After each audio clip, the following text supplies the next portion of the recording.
Terhormat pimpinan dan anggota Komisi 6, yang terhormat Kepala BP Batam, Wakil Kepala BPKS Sabang, Kepala BSN, dan Ketua KPPU. Saya hanya akan menyoroti dua, yang pertama mengenai BP Batam dan yang kedua mengenai KPPU. Untuk BP Batam, tadi pagi kami sudah bicara dengan Menteri Investasi Pak Bahlil.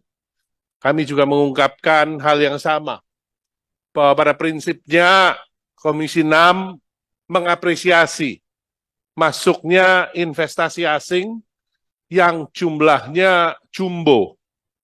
Di tahap awal 175 triliun dan harapannya bisa meningkat menjadi 361 triliun.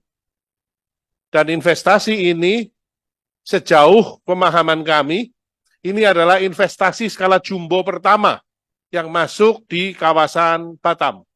Ketika BP Batam dulu pertama kali didirikan. Ini adalah skala raksasa yang pertama, sehingga cita-cita untuk mendirikan Batam sebagai pesaing dari Singapura, ini adalah tanda-tanda awal yang sangat bagus. Nah, tetapi tentu masuknya investasi ini sekaligus menjadi ancaman bagi Singapura dan mungkin bagi negara-negara lain. Sehingga tentu banyak pihak yang berkepentingan agar investasi ini gagal atau setidaknya tertunda. Nah, beberapa hari yang lalu di awal bulan September, kita melihat Pak Menteri Bahlil didampingi oleh Gubernur Kepri dan Wali Kota Batam, kelihatannya bertiga sangat serasi. Tampil di media, guyup, semua tertawa, semua saling memuji. Tetapi kemudian tiba-tiba, hanya dalam beberapa hari, kita melihat terjadi satu situasi yang berbeda. Demonstrasi dengan eskalasi yang semakin meningkat terjadi.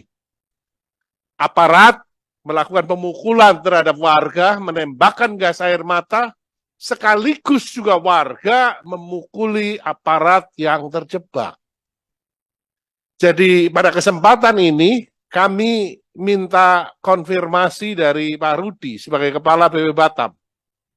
Sebenarnya apa yang terjadi?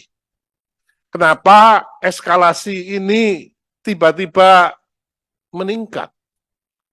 Mungkin perlu dibuka siapa saja yang memang ada di belakang eskalasi yang meningkat ini.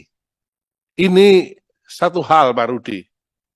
Tetapi hal yang lain, kita juga tahu bahwa di area lahan investasi ini ada 16 perkampungan tua, di mana sudah menghuni daerah tersebut sudah lebih tua dari keberadaan BP Batam sendiri. Tentu mereka yang akan tercerabut dari akar budayanya, wajar kalau mereka kemudian mempertahankan tanahnya.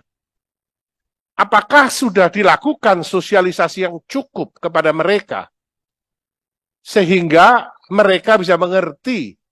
Karena saya yakin pada hakikatnya, mereka juga kalau dijelaskan dengan bening dan dikasih solusi yang baik, mereka juga bisa menerima investasi ini. Tapi faktanya, kita lihat eskalasinya sudah semakin memburuk. Saya mengapresiasi apa yang dikatakan oleh Pak Rudi beberapa hari yang lalu di media, bahwa sebagai wali kota Batam, Pak Rudi menjamin semua warga yang ditahan oleh aparat kepolisian akan dilepaskan. Apakah sudah dilepaskan? Yang kedua adalah semua warga yang terluka akibat bentrokan dengan aparat kepolisian akan diobati dengan biaya dari negara.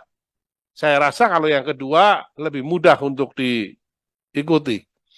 Tetapi melihat eskalasinya Pak Rudi, saya minta Pak Rudi sebagai Kepala BP Batam bisa juga meminta aparat untuk paling tidak sementara meredakan situasi agar memungkinkan terjadinya dialog dengan warga.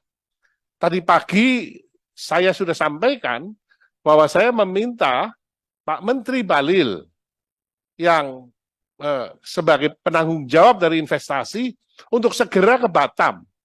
Bukan sampai di Batam, tetapi sampai ke perkampungan tua. Bicara dengan warganya dan mencari solusi yang terbaik. Agar investasi ini di satu sisi menguntungkan Indonesia, tetapi sekaligus tidak merugikan warga masyarakatnya. Dan mohon Pak Rudi, kalau memang ada warga yang sudah tinggal di daerah tersebut selama bergenerasi-generasi, mohon supaya mendapatkan perlakuan yang berbeda. Dibandingkan dengan pendatang yang baru 1, 2, 5 tahun masuk ke daerah situ. Tentu cara perlakuannya harus berbeda karena mereka memang sudah asli di daerah tersebut. Itu untuk PP Batam, khusus untuk kawasan Rempang. Terima kasih sudah nonton. Jangan lupa like, subscribe, dan share ya.